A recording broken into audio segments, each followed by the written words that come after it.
Loudoun County supervisors are taking a big step forward in deciding whether to put new restrictions on the thriving agribusiness there. We're talking about the wineries, breweries, and distilleries that draw thousands of visitors. At a packed public hearing last night, the board considered proposals to change weekend operating hours and potentially limit events.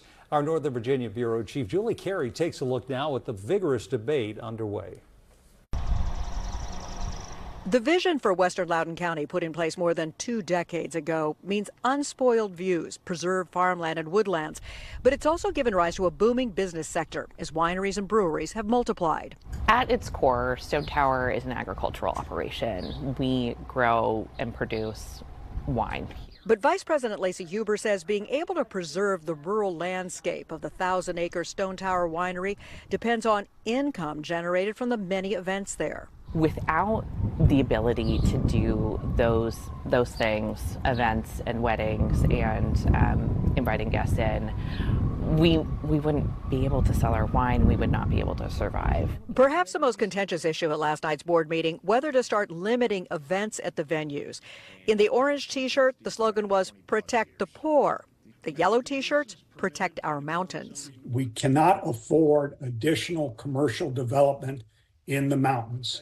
Larry Malone is with the Friends of the Blue Ridge Mountains. He says these agribusinesses are taking a toll on the residents who live near them and on the environment. His group pushing for both operating limits on existing venues and a ban on added development. There's no problem growing grapes. There's no problem growing hops. It's the problem with all of the partying and the generating the traffic. Supervisor Laura Tacroni's district includes parts of Western Loudoun. Tacroni sought but failed to win support for a recommendation to put more controls on agribusiness development.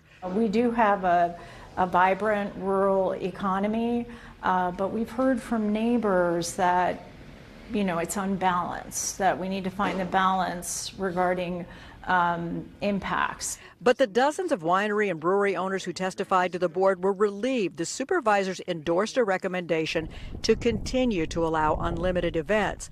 The board did propose moving Sunday closing hours from 11 p.m. to 10 p.m. Fundamentally, we actually all want the same things.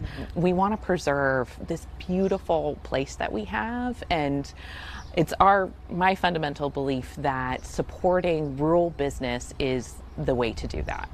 The county board chair reminding last night this is really only halftime in a very long process. The recommendations approved by the supervisors now go to various committees and commissions will create zoning amendments. Final vote not scheduled till December of 2027. In Loudoun County, I'm Julie Carey, News 4.